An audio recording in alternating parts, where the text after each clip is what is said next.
धीरे ना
morning ma'am.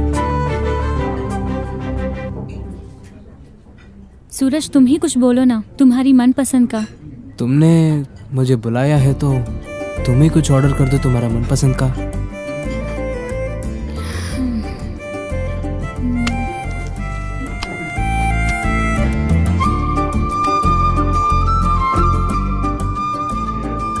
To coffee. Okay ma'am. Okay ना सूरज? ओके। सूरज, मुझे एक डाउट है, क्लियर करोगे? हाँ, क्या है बोलो। जब कोई भी तुम्हारे सामने कॉफी का नाम भी ले ले तो तुम अपना अजीब सा मुंह बना लेते हो, लेकिन आज तुमने ऐसा कुछ भी नहीं किया, क्यों? अच्छा, तो तुमने यहाँ मुझे क्यों बुलाया है? Ma'am coffee. Thank you. Welcome ma'am.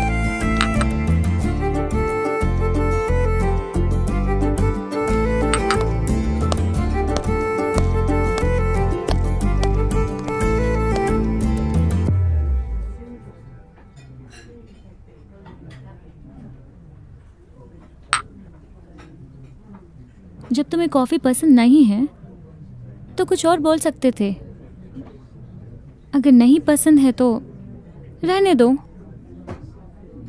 कुछ और ऑर्डर कर देती हूँ। इसकी कोई जरूरत नहीं। कॉफी पसंद होने का कारण सिर्फ तुम हो, क्योंकि मुझे तुम पसंद हो और तुम्हें ये कॉफी।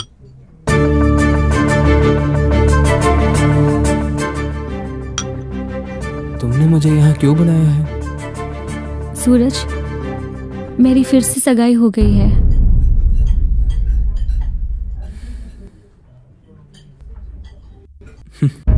बधाई हो, तुम्हारी तो फिर से सगाई हो गई। तो फिर मजे कीजिए। तो फिर मुझे यहाँ क्यों बुलाया है? ओह, अब समझा। आप यहाँ ये बताने आए हो कि किससे शादी कर रहे हो? आप हनीमून के लिए कहाँ जा रहे हो? आपके कितने बच्चे होंगे? तो ये सब बताने आए हो यहाँ पे। लेकिन मुझे ये सब सुनने में कोई भी इंटरेस्ट नहीं है।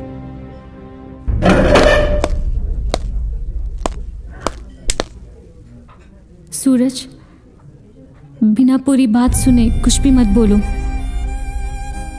मैं तुम्हें कुछ और ही बताने के लिए आई हूँ, और तुम नहीं सुनना चाहते तो कोई बात नहीं, तुम जा सकते हो।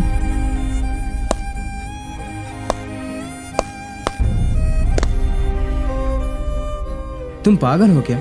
दूसरी बार किसी और से सगाई करने के लिए तैयार हो गई।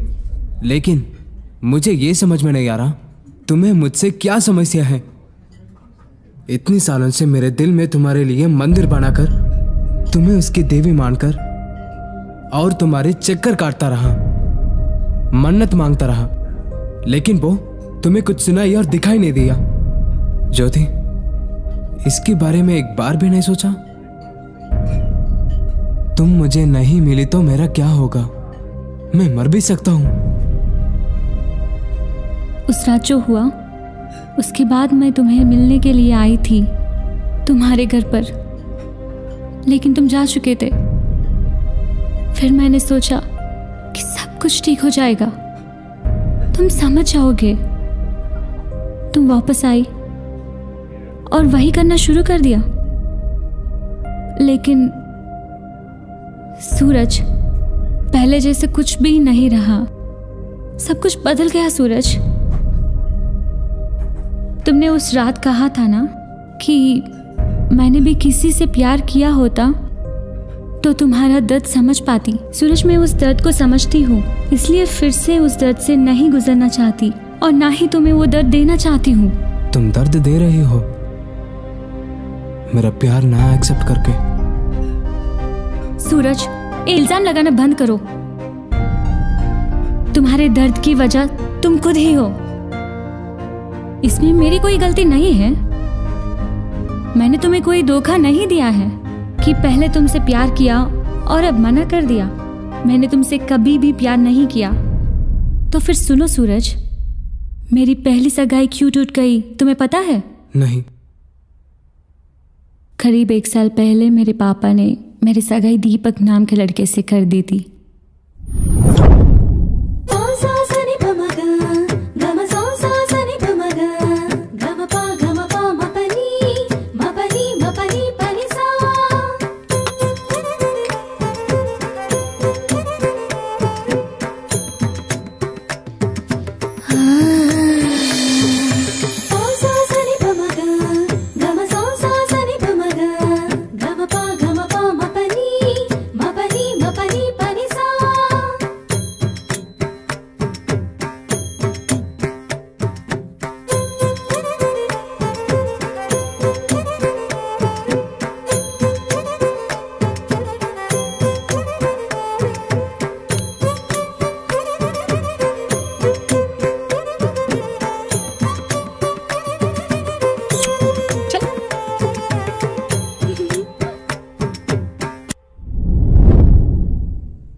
मैं और दीपक मिलने लगी, बात करने लगी, प्यार और बढ़ता गया। ऐसे लगने लगा कि दुनिया की सभी खुशियाँ मेरे नसीब में भगवान ने लिख दी हो।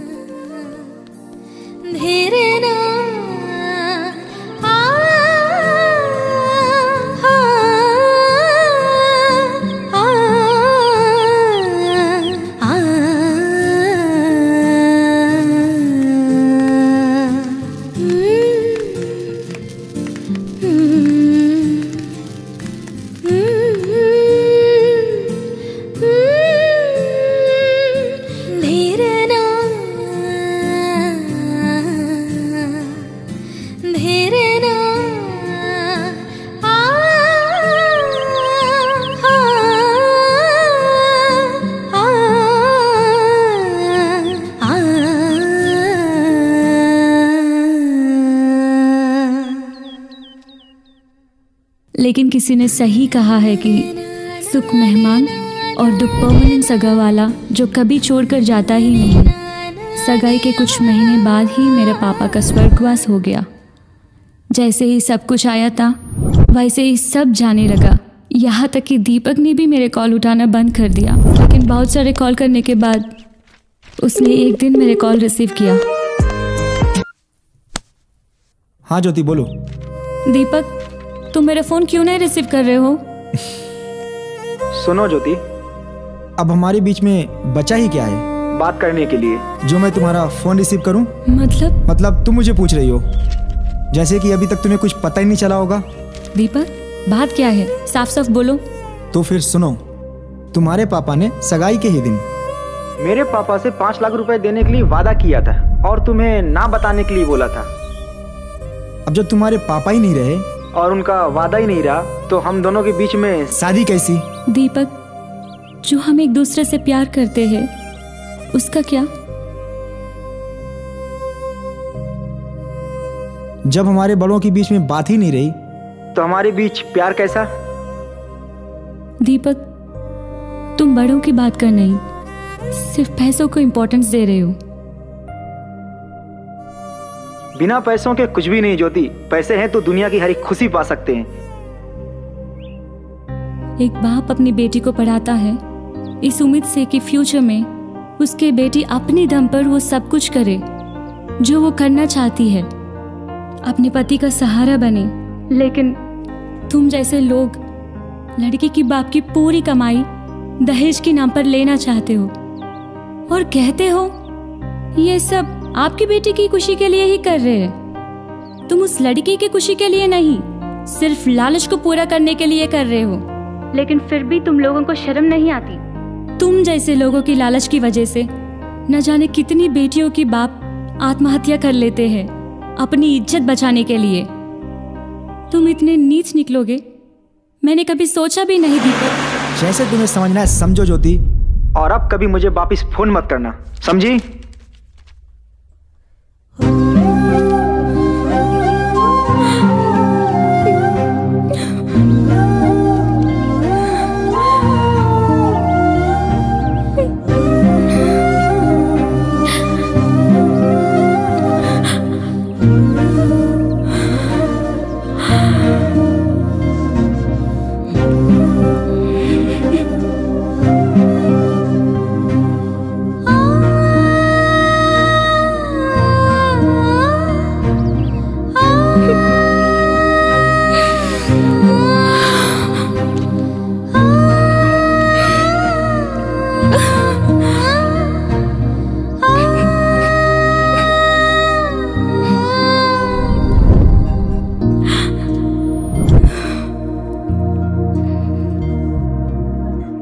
ज्योति, तुम आज भी उस कमीने से प्यार करती हो?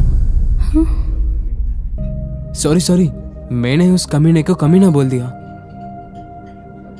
वैसे ये तुम्हारा गुस्सा देखकर लगता है आज भी उस दीपक को प्यार करती हो, लेकिन तुम्हें मेरा प्यार दिखाई नहीं देता।